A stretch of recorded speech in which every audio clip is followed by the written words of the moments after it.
صلى الله عليه وسلم صلى الله عليه وسلم صلى الله عليه وسلم صلى الله عليه وسلم صلى الله عليه وسلم صلى الله عليه وسلم صلى الله عليه وسلم صلى الله. الحمد لله رب العالمين والصلاة والسلام على خير خلقه محمد وعلى آله وصحبه أجمعين.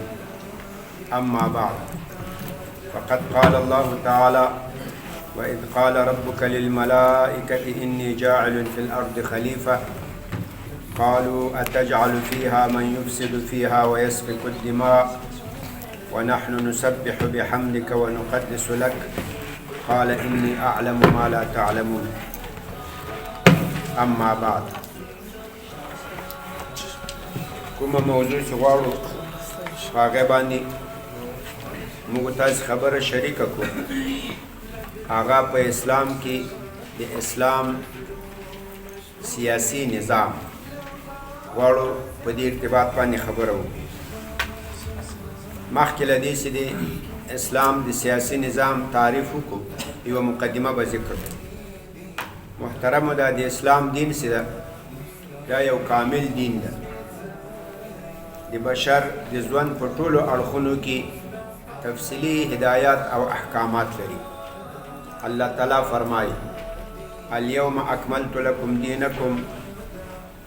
الله تعالی وایي دا نن ورځ چې دا د حجة الوداع مقام و، دا آیتونه په نبی علیه الصلاة والسلام باندې نازل شو. وایي نن ورځ ما کامل کو تاسې ته دین ستاسو، و اتممت علیکم نعمتي، او ما پوره کو په تاسو باندې خپل نعمت، ورضیت لکم الاسلام دینا، او ما تاسو ته خوښ کو دا د اسلام دین د دین په حیث باندې. نو د اسلام دین دا یو کامل دین دی. الله تعالی ویلي د ژوند په ټولو اړخونو کې اسلام دین، لکه وروسته به موږ تاسو تعریف وکړو، د دې دا احکام یا اساسي مسائل دا په درې برخې باندې تقسیمېږي. یو عبادات دي، او بل معاملات دي، او دریم اخلاق دي. عبادات هغه بیا په 5 قسمه کېږي.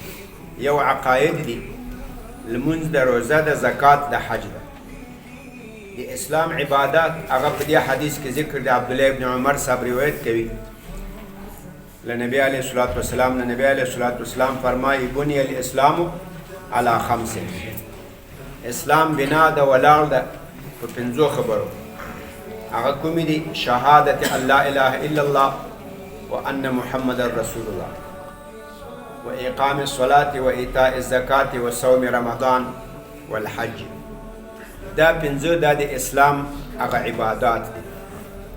دې 5 عباداتو که وګورو، اول دا شهادت ان لا اله الا الله وان محمد رسول الله، دا اعتقاد ده، دا عقیده ده. اقام الصلاة المنځ قائمول، دا افعال دي، رکوع ده، سجده ده، قیام ده. یعنی شهادت التوحید، شهادت الرسالت، دا قلبی عبادت سو. او اقام الصلاة دا فعلی عبادت سو. او ایتاء الزکات دا مالی عبادت سو. بیا دا درې سره دا افعال دي، یو څه کول دي. روزه هغه بیا ترکی عبادت سو، خوراک نه کول، چښاک نه کول، خپلې بیبي سره کوروالی نه کول، و یک عبادت ترکی شد. حج هغه 5م عبادت ته چې هغه جامع د ټولو عباداتو ده. په حج کې نیت هم شته، هغه قلبي عبادت سو. په حج کې لبیک اللهم لبیک هم شته، هغه قولي عبادت سو. په حج کې مال پیسې مصرفیږي، قربانی کې هلته هدیه بیت الله ته پیش کیږي، هغه مالی عبادت سو. په حج کې ترکی عبادت هم ده.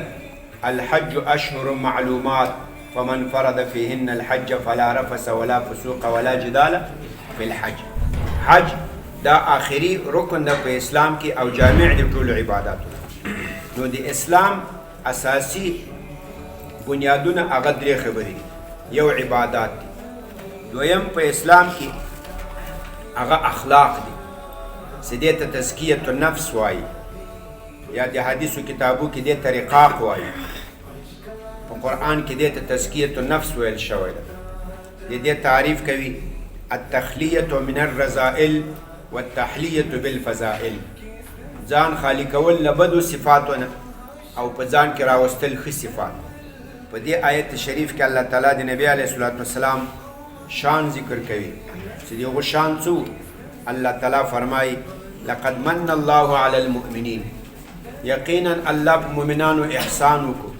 اذ بعث فیهم رسولا، کله چې الله راولېږل په دې کې یو نبي من انفسهم، د دې له خپل ځانونو نه، یعنی دې په شان و، د دې په شان بشر و، همداسې په عربي خبرې ورسره کولې، په هر څه ورسره پوهېدل. یتلو علیهم آیاته، دې نبي دې خلکو ته لوستل د الله آیاتونه. ویزکیهم، او دې نبي د دې صحابه کرامو د دې تزکیة النفس کول. تزکیة النفس د دې نفس صفایي کوله، بد صفات له دې نه لرې کړو، ښه صفات په صحابو کې را پیدا سو. ویعلمهم الکتاب والحکمه، او دې نبي دې صحابو ته تعلیم د قرآن وکړو، والحکمه د شریعت احکام ورته ورسول، حلال و حرام ورته ورسول، حدیث ورته ورسول. ویزکیهم، نبی علیه الصلاة والسلام د صحابو تزکیة النفس وکړه. عرب له اسلام نه مخکې هغه خلک وو چې دوی به د بوتانو عبادت کول، د کاڼو د تیږو په خپل لاس به یو شی جوړ، په معمولي خبره به قتل و قتال کول، خپل بچیان دا به مړه کول.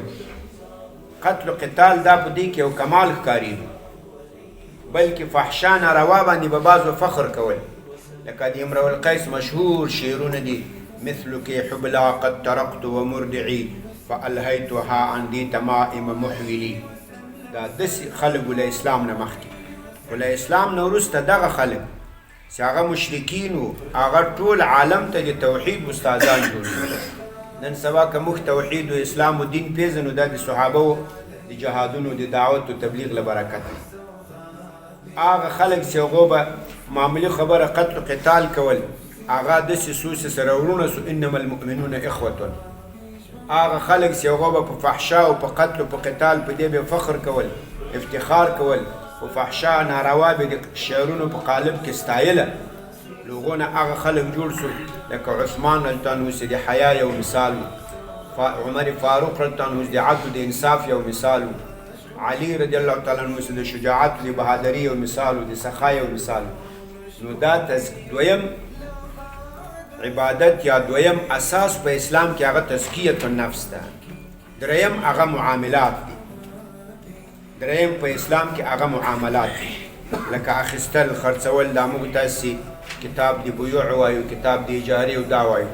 اخیستل، خرڅول، په اجاره ورکول، اوقاف، دارنګه چاته رهن ورکول، له چا نه رهن اخیستل، حدود، تعزیرات، دا ټول دې ته معاملات د اسلام وایي.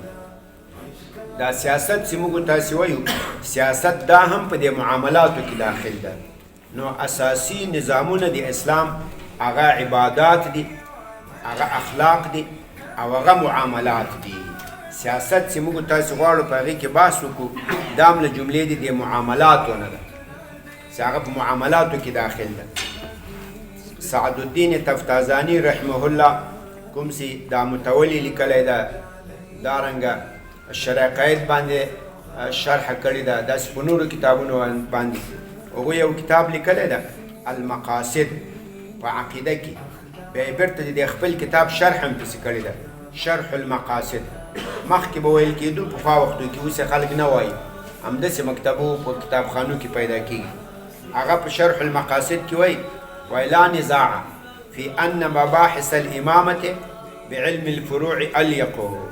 وای په دې کې شک نشته ده، په دې کې اختلاف نشته چې دا د امامت او د خلافت مباحث، یعنی په اصطلاح دا د سیاست مباحث، وای دا له علم الفروع سره، یعنی له احکام عملیو سره د دې تعلق الیق ډېر مناسب ده. ولې؟ ځکه وای امامت چې موږ راوګورو، یا خلافت یا سیاست، د دې امامت د امام ټاکل یا امامت ته ځان وړاندې کول، په دې کې که موږ تحقیق وکړو دا فرض کفایي ده. نو چې فرض کفایي سو، دا له جملې د معاملاتو نه سو، ځکه که دا له جملې د عباداتو نه وای بیا به فرض عین وای، بیا به په هر سړي باندې فرض وای. اوس خو دا فرض کفایي ده، په یو څو خلکو باندې لازم ده چې هغه یو امیر وټاکي. په هغه څو کسانو کې بیا لازمي ده چې یو کس امیر مقرر سي. نو چې هر کله دا فرض کفایي سو، نو دا له علم فقه سره د علم الفروع سره دا مناسب سو. نو حاصل د خبرې دا سو نن سبق چې اسلام دا یو کامل دین ده، او دا الله تعالی ویلي دي چې دا کامل دین ده، او د اسلام اساسي نظامونه هغه عبادات دي، اخلاق دي، معاملات دي. عبادات ولاندې بیا عقاید، لمونځ، روزه، زکات، حج دا داخل دي. او اخلاق ولاندې هغه تزکیه النفس ده، نفس صفا کول، تخلیه النفس عن الرذائل وتحلیه النفس بالفضائل. بد صفات لنفس چې لري کول لکه بخل و حسد و کینه و عجب و ریا و تکبر و الشرک دا بدعات، دا لځان لري کول. د دې مقابل ښه صفات په ځان کې راوستل، اخلاص، محبت، جوادت، سخا، شجاعت، الصبر، دا ښه صفات په ځان کې راوستل دې ته علم الاخلاق وایي. په قرآن کې له دې نه تعبیر په تزکیه النفس کېږي، ویزکیهم، او دې نبی علیه الصلاة والسلام به د صحابه تزکیه النفس کول. دریم هغه د شریعت یا د موږ تاسې د دین هغه د معاملاتو نظام ده چې په هغو کې دا ټول ذاتې داخليږي، بیع، شرا، اجاره، رهن، ارتهان، اوقاف، حدود، تعزیرات، دا ټول په دې کې داخليږي. موږ چې کومه موضوع باندې بحث کوو چې هغه د اسلام سیاسي نظام ده، هغه د فروعاتو له جملې نه ده. ځکه چې تفتازاني صاحب ویلي دي، وایي ځکه دا امیر ټاکل یا یو سړی امارت ته وړاندې کېدل دا له فروض دا کفایي فرض ده. نو چې کفایي فرض شو، معلومه ده چې دا د معاملاتو او د فقه له جملې نه ده، تر علم الفروع پورې دا تعلق نیسي. دا خلاص. اوس به راسو اصل موضوع چې موږ تاسو دا خو د اسلام اجمالي تعریف ولو. اوس به راسو د اصل موضوع چې هغه د اسلام سیاسي نظام. غواړو د دې تعریف موږ تاسو د اسلام سیاسي نظام. اسلام خو ول چې مختلف نظامونه لري، د ژوند په هره برخه کې د عباداتو نظام، د اخلاقو نظام، د اسلام اقتصادي نظام، د اسلام کورنۍ ژوند، د اسلام سیاسي نظام. دا د موږ تاسو مورد د بحث ده. دې ته که موږ تاسو وګورو د اسلام سیاسي نظام دا یو اصطلاح ده چې دا له دریو اجزاو نه ترکیب شوی ده. په دې مصطلحاتو په ټولو کې دا خبر زده کړئ. دا بعضې مصطلحات هغه اصلا مرکب اضافي یا مرکب توصیفي، بیا وروسته هغه علم وګرځي. لکه مثال اصول فقه، اصول حدیث، مصطلح الحدیث، اصول تفسیر، دا اوس ټول مرکبات اضافیه دي. دا بیا هلته د یو علم لپاره علم ګرځېدلی. اصول فقه دا اوس د یو خاص علم لپاره نوم ګرځېدلی. اصول تفسیر دا د یو خاص علم لپاره نوم ګرځېدلی. مصطلح الحدیث دا د یو خاص علم لپاره نوم ګرځېدلی. او دا قاعده کلیه زده کړئ، چېرته چې یو مرکب اسم، یو مرکب اضافي یا توصیفي هغه علم وګرځي، نو ته به د هغو دوه قسمه تعریف کوې. یو تعریف په دې اعتبار چې دا مرکب اضافي ده، بل تعریف په دې اعتبار چې دا علم د لپاره د دې خاص نوم، لکه د دې خاص فن، د خاص علم. لکه مثال اوس دا یو طالب ده، دا عبدالله نومیږي. دا عبدالله دا هم په اصل کې مرکب اضافي ده. عبد مضاف، لفظ د الله دا مضاف الیه. اوس بیا دا عبدالله مرکب اضافي د دې طالب لپاره علم ګرځېدلی. ته که د دې تعریف کوې دا به په دوه لحاظه کوې. یو په دې اعتبار باندې چې دا مرکب اضافي ده، بل په دې اعتبار چې دا د دې طالب لپاره علم ده. د عبدالله تعریف که کوې په دې اعتبار چې دا مرکب اضافي ده، نو بیا به داسې وایي عبد، دا عبدالله خو بیا مرکب د له دریو اجزاو نه، لا عبد مضاف، لفظ د الله مضاف الیه، او نسبت اضافي بینهما. نو بیا به داسې تعریف کوې دا عبد دا اسم مفرد منصرف صحیح ده، دلالت کوي په معنا د عبودیت باندې، یعنی ذات متصف بالعبودیت، هغه ذات چې هغه متصف په عبدیت بندگی باندې وي. او الله دا اسم د لپاره د ذات د واجب الوجود المستجمع لجميع صفات الكمال. د مضاف تعریف سو دا د مضاف الیه، او د دې دواړو منځ کې یو جز ثالث ده چې هغو ته نسبت اضافي وایي. هغه څه شی ده؟ نسبت اضافي دا یو نسبت ده په مابین د دو اسمینو کې تفید تعریفا او تخصیصا. کله افاده د تعریف کوي، کله افاده د تخصیص کوي. دا هم د عبدالله تعریف وکړو په دې حساب باندې چې دا مرکب ده له مضاف او مضاف الیه. اوس که د عبدالله تعریف کوم په دې لحاظ باندې چې دا علم لپاره د دې تعلیف ده، بیا به داسې وایم ته راته وایې عبدالله د دې تعریف وکړه، زه وایم عبدالله علم یا لقب لحیوان ناطق مع هذا التشخص، سره له دې تشخص. بیا به د عبد ځان ته تعریف نه کوم، د لفظ د الله به ځان ته تعریف نه کوم، د نسبت اضافي تعریف به نه کوم، بیا به مجموع د ده لپاره علم وي. موږ سیم دلته وایو د اسلام سیاسي نظام دا اصلا له دریو اسماو نه مرکب دی، له دریو. د اسلام سیاسي نظام نو یو وارې به د دې تعریف وکړو په اعتبار د دې چې دا یو مرکب لفظ ده، له دریو اجزاو مرکب ده. د اسلام به ځان ته تعریف وکړو، د سیاست به ځان ته تعریف وکړو، او د نظام به ځان ته تعریف وکړو. بیا به مجموع من حیث المجموع راواخلو. دا خو اوس په اسلام کې په اصطلاح یو علم یا یو فن لره لقب ګرځېدلی، بیا به لقبي تعریف وکړو، بیا به لقبي تعریف وکړو. نو سبا ته به انشاءالله موږ تاسې د اسلام د سیاسي نظام د دې ترکیبي تعریف او د دې لقبي تعریف دا به انشاءالله سبا ته وکړو. استغفر الله تعالى لي ولكم ولسائر المؤمنين، وصلى الله تعالى على خير خلق محمد وعلى آله وصحبه أجمعين.